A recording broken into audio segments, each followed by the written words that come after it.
بسم اللہ الرحمن الرحیم۔ پہلے ویڈیو میں بتایا تھا کہ دجال مدینہ سے ذلیل ہو کر ملک شام کو روانہ ہو جائے گا۔ اس کے دمشق پہنچنے سے پہلے حضرت امام مہدی دمشق پہنچ چکے ہوں گے اور دجال کے فتنے کو مٹانے کے لیے جنگ کی تیاری کر رہے ہوں گے، اور دجال بھی مسلمانوں سے جنگ کرنے کے لیے تیار ہوگا، اور بعض مسلمانوں میں اس کی تباہی کا ڈر بھی ہوگا کہ اسی دوران حضرت عیسیٰ علیہ السلام دو فرشتوں کے کاندھوں پر ہاتھ رکھ کر آسمان سے دمشق کی جامع مسجد میں مشرقی مینارہ پر جلوہ افروز ہوں گے، اور وہاں سے اتر کر امام مہدی سے ملاقات کریں گے۔ امام مہدی حضرت عیسیٰ علیہ السلام سے بڑی تواضع اور اچھے اخلاق سے پیش آئیں گے اور عرض کریں گے کہ اے اللہ کے نبی، آپ امامت کیجئے۔ حضرت عیسیٰ علیہ السلام ارشاد فرمائیں گے، امامت تم ہی کرو، اس لیے کہ تم میں سے بعض کے لیے امام ہیں، اور اے امت محمدیہ، یہ امامت کی عزت اللہ تعالیٰ نے تم کو بخش دی ہے۔ پھر امام مہدی نماز پڑھائیں گے اور حضرت عیسیٰ علیہ السلام ان کے مقتدی بن کر نماز ادا کریں گے۔ نماز سے فارغ ہو کر حضرت امام مہدی حضرت عیسیٰ علیہ السلام سے عرض کریں گے، اے اللہ کے نبی، اب لشکر کا انتظام آپ کے سپرد ہے، جس طرح چاہیں اس فریضہ جہاد کو انجام دے۔ وہ فرمائیں گے، نہیں، یہ کام بدستور آپ ہی کے سپرد رہے گا، میں تو صرف دجال کو قتل کرنے کے لیے آیا ہوں، جس کا مارا جانا میرے ہی ہاتھوں سے مقدر ہو چکا ہے۔ رات امن و امان سے بسر کر کے صبح امام مہدی اسلامی فوج کو لے کر میدان جنگ میں تشریف لائیں گے۔ حضرت عیسیٰ علیہ السلام بھی ان کے ساتھ ہوں گے۔ وہ کہیں گے کہ میرے لیے گھوڑا اور نیزہ لاؤ تاکہ اس ملعون سے خدا کی زمین کو پاک کر دوں۔ پھر حضرت عیسیٰ علیہ السلام دجال پر حملہ آور ہوں گے اور امام مہدی اسلامی فوج کے ساتھ دجال کی فوج پر حملہ کریں گے۔ یہ لڑائی نہایت خوفناک ہوگی، اور اپنی جان کی پرواہ کیے بغیر مجاہدین گھمسان کی جنگ میں بے جگری سے دجال کی فوج سے مقابلہ کریں گے۔ اس وقت حضرت عیسیٰ علیہ السلام کے سانس کی یہ خاصیت ہوگی کہ جہاں تک دجال پہنچے گا آپ کی نظر بھی وہی تک پہنچے گی، اور جس کافر تک آپ کا سانس پہنچے گا وہ وہی خاک میں مل جائے گا۔ آپ دجال کا مقابلہ کرتے کرتے مقام لد تک جا پہنچیں گے اور نیزے سے اسے واصل جہنم کر کے لوگوں کو اس فتح کی اطلاع دیں گے۔ ادھر اسلامی فوج کے مجاہدین دجال کے لشکر کو قتل کرنے میں مشغول ہو جائیں گے۔ اس وقت اللہ تعالیٰ کی ایک مدد یہ ظاہر ہوگی کہ اس لشکر میں موجود کسی یہودی کو پناہ نہیں ملے گی۔ اگر کوئی یہودی کسی درخت یا پتھر کی آڑ میں چھپ جائے گا تو بھی وہ درخت اور پتھر کہے گا، اے اللہ کے بندے، دیکھ اس یہودی کو، اس کو پکڑ اور قتل کر، مگر غرقت کا درخت ان کو پناہ دے گا اور ان کو چھپائے گا۔ دجال کے فتنے کا زمانہ 40 دن تک رہے گا۔ ان دنوں میں سے ایک دن 1 سال کے برابر ہوگا، دوسرا ایک دن 1 مہینے کے برابر ہوگا، تیسرا ایک دن 1 ہفتے کے برابر ہوگا، باقی دن عام دنوں کے برابر ہوں گے۔ بعض کتابوں میں ہے کہ یہ لمبے دن بھی دجال کے تصرفات اور اس کے استدراج کی وجہ سے محسوس ہوں گے، کیونکہ وہ لعنتی سورج کو روکنا چاہے گا تو اللہ تعالیٰ اپنی قدرت سے اس کی مرضی کے مطابق سورج کو روک دیں گے۔ صحابہ کرام نے حضرت صلی اللہ علیہ وسلم سے عرض کیا کہ جو دن 1 سال کے برابر ہوگا اس میں 1 دن کی نمازیں پڑھنی ہوں گی یا پورے سال کی نمازیں پڑھنی ہوں گی؟ آپ صلی اللہ علیہ وسلم نے فرمایا کہ اندازہ لگا کر پورے سال کی نمازیں پڑھنی ہوں گی۔ دجال کے فتنہ کے ختم ہونے پر حضرت امام مہدی اور حضرت عیسیٰ علیہ السلام ان شہروں میں مسلمانوں کو ملنے جائیں گے جہاں جہاں دجال نے لشکر کشی کی ہوگی اور لوگوں پر ظلم کیا ہوگا۔ وہاں پہنچ کر یہ دونوں حضرات دجال کے ستائے ہوئے لوگوں کو اجر عظیم کی خوشخبریاں دیں گے اور مالی تعاون سے ان کے دنیاوی نقصانات کی تلافی کریں گے۔ حضرت عیسیٰ علیہ السلام خدمت خلق اور اکرام مسلم سے فارغ ہو کر سب سے پہلے خنزیر کو قتل کریں گے اور صلیب کو توڑ دیں گے اور جزیہ کو ساقط کر دیں گے۔ پھر تمام کفار کو اسلام کی طرف آ جانے کی دعوت دیں گے۔ خدا کے فضل و کرم سے کوئی کافر اسلامی شہروں میں نہ رہے گا۔ تمام روئے زمین امام مہدی کے عدل و انصاف کی کرنوں سے منور ہوگی۔ ظلم و ناانصافی کو جڑ سے اکھاڑ دیا جائے گا۔ تمام لوگ اللہ کی اطاعت اور عبادت میں مشغول ہوں گے۔ آپ کی خلافت کی مدت میں 3 باتیں ملتی ہیں: 7 سال، 8 سال اور 9 سال۔ ان 3 باتوں کو اس طرح ملا سکتے ہیں کہ امام مہدی کو 7 سال عیسائیوں کے فتنے کو کچلنے میں اور ملک میں عدل و انصاف قائم کرنے میں لگیں گے، اور 8واں سال دجال سے جنگ و جدال میں گزرے گا، اور 9واں سال حضرت عیسیٰ علیہ السلام کے ساتھ گزرے گا۔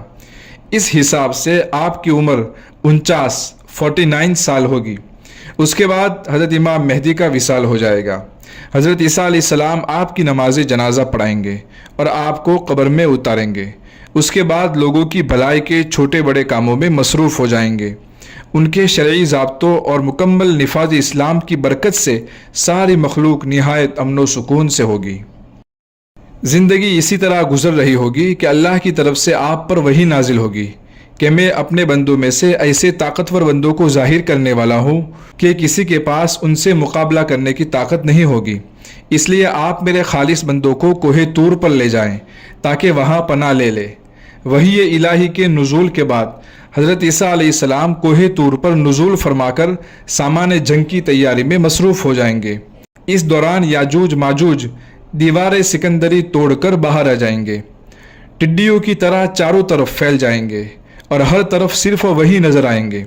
ان کی تعداد اتنی زیادہ ہوگی کہ جب ان کی جماعت کا پہلا دستہ بحیرہ طبریہ میں پہنچے گا تو اس کا سب پانی پی کر خشک کر دے گا۔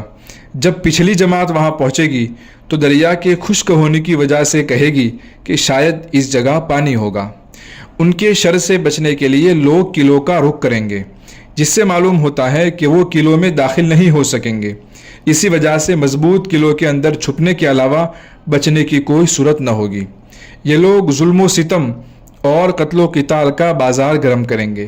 اسی طرح لوگوں کو پریشان کرتے ہوئے جب ملک شام میں آئیں گے تو کہیں گے کہ اب ہم نے زمین والوں کو ختم کر دیا ہے، چلو آسمان والوں کا خاتمہ کر ڈالے۔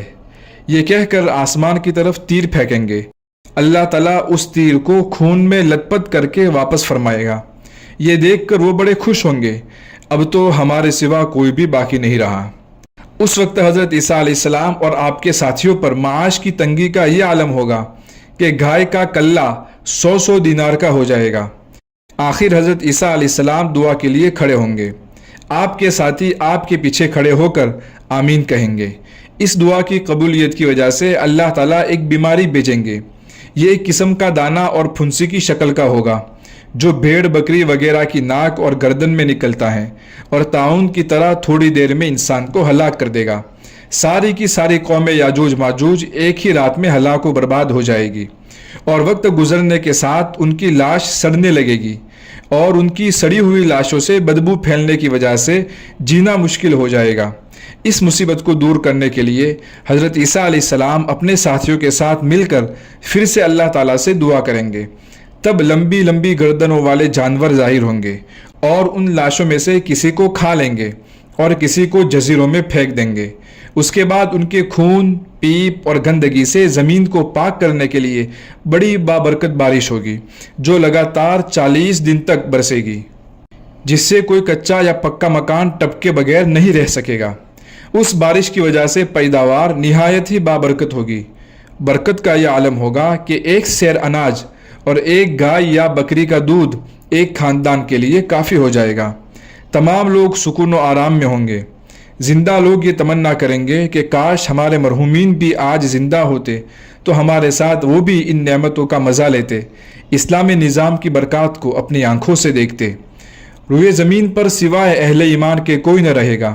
کینہ اور حسد لوگوں سے اٹھ جائے گا۔ اعلیٰ اخلاقی زندگی ہوگی۔ سب کے سب لوگ احسان و طاعت الہی میں مصروف رہیں گے۔ لوگوں کی نیکی اور اطاعت الہی کی برکات کا جانوروں پر بھی اثر ظاہر ہوگا۔ سانپ اور درندے کسی کو خواہ مخواہ تکلیف نہیں پہنچائیں گے۔ یاجوج ماجوج کی تلواروں کی نیامیں اور کمانیں ایک عرصہ تک آگ جلانے کے کام آتی رہیں گی۔ نیکی اور تقوی، خوف الہی، اعلیٰ اخلاقی اقدار مسلسل 7 سال تک ترقی کی منازل طے کرتی رہیں گی۔ یہ سب واقعات حضرت عیسیٰ علیہ السلام کے زمانے میں ہی ہوں گے۔ حضرت عیسیٰ علیہ السلام کا قیام 40 سال رہے گا۔ آپ کا نکاح ہوگا، اولاد پیدا ہوگی، پھر انتقال فرما کر رسول اللہ صلی اللہ علیہ وسلم کے روضہ اقدس کے پاس دفن ہوں گے۔ آپ کے بعد ملک یمن کا ایک آدمی آپ کا خلیفہ بنے گا۔ وہ بھی نہایت عدل و انصاف سے امور خلافت کو سر انجام دیں گے۔ ان کے بعد دوسرے بادشاہ آتے رہیں گے اور آہستہ آہستہ کفر و جہالت کی رسمیں عام ہوتی جائیں گی اور علم بہت کم ہوتا جائے گا۔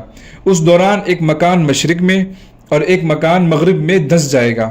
ان مکانوں میں ہلاک ہونے والے تقدیر کا انکار کرنے والے ہوں گے۔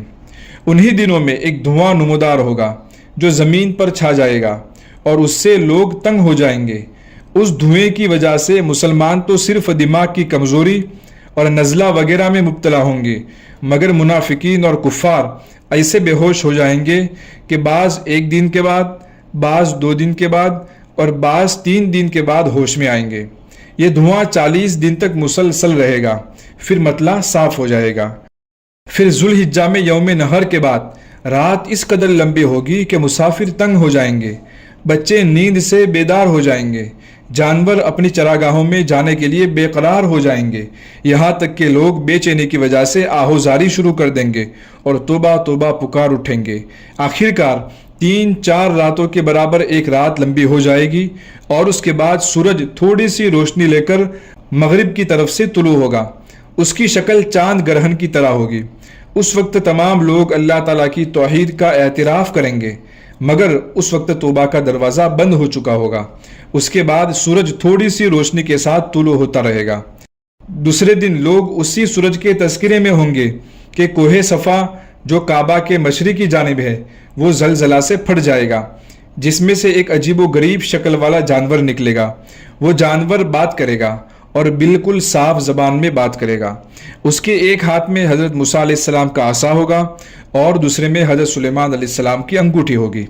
تمام شہروں میں اتنی تیزی سے دورہ کرے گا کہ کوئی آدمی اس کا پیچھا نہ کر سکے گا اور کوئی بھاگنے والا اس سے چھٹکارا حاصل نہ کر سکے گا۔ ہر شخص پر نشان لگاتا ہوا جائے گا۔ اگر وہ صاحب ایمان ہے تو عصائے موسیٰ سے اس کی پیشانی پر ایک نورانی لکیر لگائے گا، جس کی وجہ سے اس کا سارا چہرہ روشن ہو جائے گا۔ اگر صاحب ایمان نہیں ہوگا تو حضرت سلیمان علیہ السلام کی انگوٹھی سے اس کی ناک اور گردن پر سیاہ مہر لگائے گا، جس کی وجہ سے اس کے چہرے پر بے رونقی چھا جائے گی۔ یہاں تک کہ اگر ایک دسترخوان پر کئی آدمی جمع ہوں گے تو ہر ایک کا کفر اور ایمان آسانی سے ظاہر ہو جائے گا۔ اس جانور کا نام دابۃ الارض ہے۔ وہ اس کام سے فارغ ہو کر غائب ہو جائے گا۔ سورج کے مغرب سے نکلنے اور دابۃ الارض کے ظاہر ہونے کے بعد 120 سال دنیا رہے گی۔ اس کے بعد سور پھونک دیا جائے گا۔ دابۃ الارض کے غائب ہونے کے بعد جنوب کی طرف سے ایک نہایت فرحت افزا ہوا چلے گی، جس کے سبب سے ہر صاحب ایمان کی بغل میں ایک درد اٹھے گا اور ایمان والوں کی موت شروع ہو جائے گی۔ جو جتنا زیادہ نیک ہوگا اس کی موت اتنی ہی پہلے ہوگی۔ قیامت کے قریب حیوانات، جمادات وغیرہ کثرت سے باتیں کریں گے جو لوگوں کو ان کے گھروں کے احوال بتائیں گے۔ جب اہل ایمان اس دنیا سے چلے جائیں گے تو حبشہ والوں کا غلبہ ہوگا اور تمام ممالک میں ان کی سلطنت پھیل جائے گی۔ یہ حبشہ والے خانہ کعبہ کو گرا دیں گے اور حج موقوف ہو جائے گا۔ قرآن شریف دلوں سے، زبانوں اور کاغذوں سے اٹھا لیا جائے گا۔ خدا ترسی، حق شناسی، خوف آخرت لوگوں کے دلوں سے معدوم ہو جائے گا۔ شرم و حیا جاتی رہے گی۔ راستوں پر گدھوں اور کتوں کی طرح زنا کریں گے۔ ظلم اور جہالت بہت زیادہ بڑھ جائے گی۔ پھر دیہات ویران ہو جائیں گے۔ بڑے بڑے قصبے گاؤں کی طرح اور بڑے بڑے شہر معمولی قصبوں کی طرح ہو جائیں گے۔ قحط، وبا اور غارت گیری کی آفتیں پے در پہ نازل ہوں گی۔ اللہ کا دھیان دلوں سے نکل جائے گا۔ جہالت اس قدر بڑھ جائے گی کہ کوئی شخص لفظ اللہ تک کہنے والا بھی نہ رہے گا۔ کچھ عرصہ بعد ایک بڑی آگ جنوب کی طرف سے نمودار ہوگی اور لوگوں کی طرف بڑھے گی، جس سے لوگ بے تحاشا بھاگیں گے۔ آگ ان کا پیچھا کرے گی۔ جب لوگ دوپہر کو تھک جائیں گے اور اپنی عاجزی کا اظہار کریں گے تو آگ بھی ٹھہر جائے گی اور لوگ بھی آرام کر لیں گے۔ صبح ہوتے ہی آگ پھر پیچھا کرے گی، انسان اس سے بھاگیں گے۔ اس طرح کرتے کرتے وہ ملک شام تک پہنچا دے گی۔ اس کے بعد آگ واپس لوٹ کر غائب ہو جائے گی۔ اس کے بعد کچھ لوگوں کو اپنے اپنے وطن کی یاد ستائے گی۔ وہ لوگ ملک شام سے واپس گھروں کو لوٹ جائیں گے، مگر اکثر لوگ ملک شام ہی میں رہیں گے۔ یہ قرب قیامت کی آخری نشانیاں ہیں۔ اس کے بعد 3-4 سال کے بعد جمعہ کے دن صبح ہوتے ہی لوگ اپنے اپنے کاموں میں مشغول ہوں گے کہ اچانک ایک باریک لمبی آواز سنائی دے گی۔ ہر طرف کے لوگوں کو برابر برابر سنائی دے گی اور لوگ حیران ہوں گے کہ یہ کیسی آواز ہے۔ آہستہ آہستہ یہ آواز بجلی کی کڑک کی طرح سخت اور اونچی ہو جائے گی. انسان بے قرار ہو جائیں گے. جب آواز میں پوری سختی ہو جائے گی تو لوگ ہیبت کی وجہ سے مرنے شروع ہو جائیں گے. یہی سور پھونکنے کی آواز ہوگی. زمین میں زلزلہ آئے گا. اس زلزلے کے ڈر سے لوگ گھروں کو چھوڑ کر میدانوں میں بھاگ کھڑے ہوں گے اور وحشی جانور ڈر کر لوگوں کی طرف بڑھیں گے. زمین جگہ جگہ سے پھٹ جائے گی. سمندر ابل کر قرب و جوار کی بستیوں میں جا چڑھیں گے. بلند و بالا پہاڑ ٹکڑے ٹکڑے ہو کر تیز ہوا کے چلنے سے ریت کی طرح اڑتے پھریں گے اور آخرکار دنیا کا خاتمہ ہو جائے گا. 40 سال تک دنیا اسی حالت میں رہے گی. اس کے بعد ایک نئی زندگی کا آغاز ہوگا. اگر موقع ملا تو اس نئی زندگی کے واقعات کے بارے میں ایک ویڈیو بناؤں گا انشاءاللہ تعالی.